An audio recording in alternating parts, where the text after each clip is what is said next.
হাবিবি, welcome back. Dubai international airport থেকে আপনাদের সামনে আজকের এই ভিডিওটি তুলে ধরলাম। আমি যখন জার্নি করি অথবা কাজ থেকে ফিরি, নানা সময় আপনাদের সামনে নতুন কিছু তুলে ধরার চেষ্টা করি।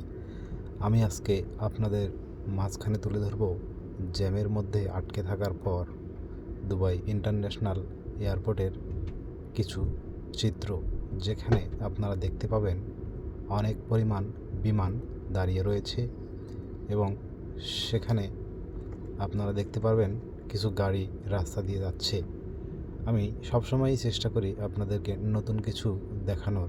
এই ভিডিওতে আপনারা দেখতে পারবেন দুবাই ইন্টারন্যাশনাল এয়ারপোর্টের ব্যস্ততম টার্মিনালে কতগুলো বিমান দাঁড়িয়ে রয়েছে। কিছু কিছু বিমান লোডিং এবং আনলোডিং করতেছে, এখানে যাত্রীরা রয়েছে। আপনারা যেহেতু ভিডিওটা দূর থেকেই দেখতেছেন, হয়তোবা আপনারা যাত্রী লোডিং আনলোডিং দেখতে পারবেন না। এখানে অনেক কার্গো বিমানও রয়েছে, যে কার্গো বিমানগুলোতে জিনিসপত্র ওঠানামা করানো হয় এবং বিভিন্ন দেশে পাঠানো হয়। দুবাই পৃথিবীর একটা অন্যতম ব্যস্ত নগরী, যার মধ্যে দুবাই ইন্টারন্যাশনাল এয়ারপোর্টের ভূমিকা অন্যরকম। এখানে প্রতিদিন শত শত বিমান উড্ডয়ন করে। বিশেষ করে মিডল ইস্টের অধিকাংশ বিমান এই দুবাই ইন্টারন্যাশনাল এয়ারপোর্টে ওঠানামা করে। আর ইউরোপিয়ান, আমেরিকান, রাশিয়ান, আফ্রিকান মহাদেশের যেই বিমানগুলো দূরপাল্লায় বিভিন্ন জায়গায় গন্তব্যের উদ্দেশ্যে রওনা দেয়, অধিকাংশ বিমানগুলোই এই এয়ারপোর্টে অবতরণ করে কিছুক্ষণ রেস্ট করে আবার ফুয়েল রিফিলিং করার পরে আবারও তাদের গন্তব্যে চলে যায়। তো আমরা ব্যস্ততম নগরী দুবাই থেকে আপনাদেরকে এতটুকুই বোঝাতে পারি, দুবাই এই সাময়িক পরিস্থিতির পরেও এত সুন্দরভাবে তাদের দেশটাকে পরিচালনা করতেছে। আপনারা দেখলে আসলেই বুঝতে পারবেন। রাস্তায় যানজট এবং ব্যস্ততা দেখলে কখনোই বুঝতে পারবেন না আমরা কতটুকু এবং কত বড় সমস্যার মধ্য দিয়েও সুন্দরভাবে এখানে জীবনযাপন করতেছি। রোডের মধ্যে আপনারা যে গাড়িগুলো দেখতে পাবেন অনেক সুন্দর এবং খুবই দামি দামি গাড়ি। এখানে বিভিন্ন গাড়ি, এক একটা গাড়ির সাথে আর একটা গাড়ি মিলবে না। এখানকার পরিবেশ, যারা এখানে অবস্থান করেছেন অথবা দুবাইয়ে ঘুরেছেন, তারা দেখতে পারবেন এক এক জায়গার চেয়ে এক এক জায়গা আরও বেশি সৌন্দর্য। আপনারা দেখতে পারবেন রাস্তার পাশে যে গাছগুলো, এগুলো এইমাত্র কিছুদিন হলো লাগানো হচ্ছে। কিছুদিন পরে এই গাছগুলো সবুজ শ্যামল হয়ে যাবে এবং পরিবেশ পরিবর্তন করার চেষ্টায় দুবাই সরকার কিছু কাজ হাতে নিয়েছে, যার মধ্যে অন্যতম একটা কাজ দুবাই গ্রিনার, অর্থাৎ সবুজ শ্যামল করে ফেলবে পুরো দুবাই। বিভিন্ন পার্কিং, আবাসনস্থল, তারপরে আবাসিক এবং বিভিন্ন রাস্তার ধার দিয়ে তারা সুন্দর সুন্দর গাছ লাগিয়ে এই জায়গাগুলোকে একদম গ্রিনার করার চেষ্টা করতেছে। বিভিন্ন পার্ক তৈরি করা হয়েছে সবুজ শ্যামল প্রকৃতিতে ঘেরা। আসলে এখন থেকে 10 বছর বা 15 বছর আগে যারা দুবাই এসেছিলেন, তারা এখনকার দুবাই দেখলে কিছু কিছু জায়গায় গেলে হয়তো বা দুবাই চিনতে পারবে না। খুবই সুন্দর এবং বৈচিত্র্যময় দুবাই। এখানে নানান রং বেরঙের মানুষ, বিভিন্ন ধর্মের মানুষ, বিশেষ করে যারা বিলিয়নিয়ার, তাদের বসবাস এই দুবাইতে। আপনারা দুবাই ইন্টারন্যাশনাল এয়ারপোর্টের ভেতরে যারা গিয়েছেন, তারা দেখতে পারবেন বহুল অনেকগুলো টার্মিনাল রয়েছে।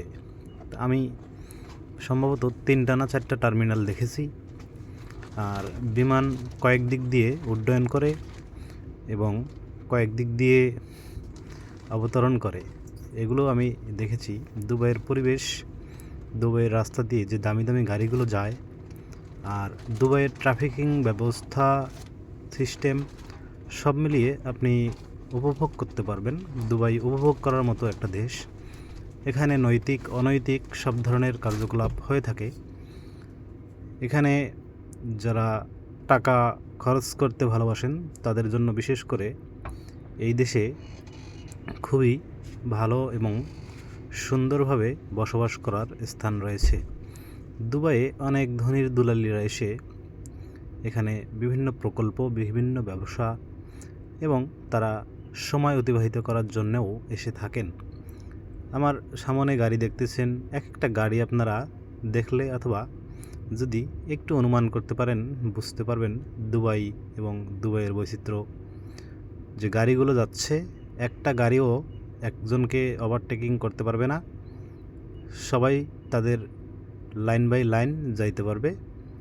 আর আমরাও সেভাবেই ট্রাফিকের সিরিয়ালের মধ্যে আটকে গেছি, কারণ ইন্টারন্যাশনাল এয়ারপোর্টের পাশ দিয়ে যখন আমরা যাই তখন এরকমই হয়। আমাদের বাসের মধ্যেও অনেকেই মোবাইল নিয়ে ব্যস্ত, যার যার মতো কথা বলতেছে ফ্যামিলির সাথে। তো আমি বাসের ভিতর থেকেই ভিডিওটা করার চেষ্টা করেছি।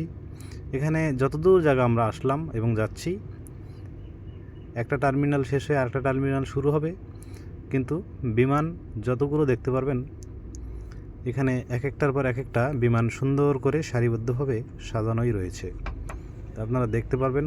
এবং এখানকার পরিবেশ, আকাশটা মেঘলা, বৃষ্টি হয়েছে, সঠিক টাইমে আমাদের ডিউটি শেষ এবং আমরা এখানে ডিউটি শেষে রুমের দিকে যাচ্ছি। রাস্তা আমাদের খুব বেশি সময়ের জন্য নয়, আধা ঘন্টা 30 মিনিট লাগে।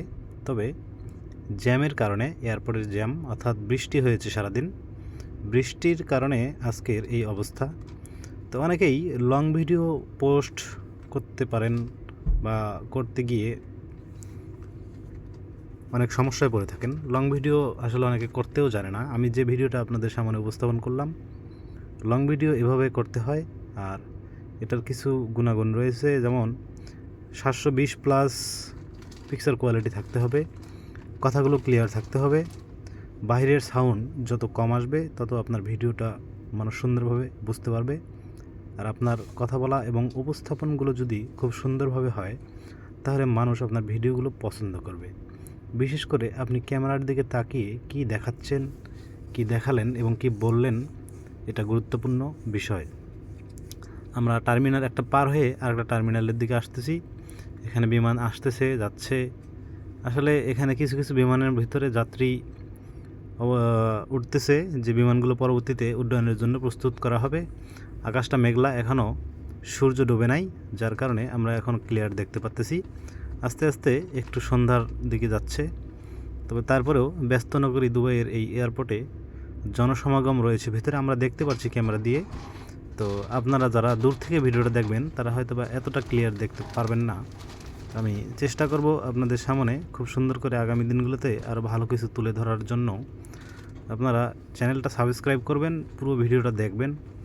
এই ভিডিওগুলো যত আপনি সুন্দর করে দেখবেন, মনোযোগ দিবেন, আপনারা অনেক কিছু দেখতে পারবেন। অনেকে এয়ারপোর্ট কখনো দেখেনি অথবা বিমান কখনো দেখেনি, ভিডিওর মাধ্যমে আমি আপনাদের সামনে তুলে ধরার চেষ্টা করলাম। আজকের ভিডিওতে এই পর্যন্তই। আগামী দিনে নতুন কোনো ভিডিও আপনাদের সামনে তুলে ধরব। চ্যানেলটা সবাই সাবস্ক্রাইব করবেন। ধন্যবাদ।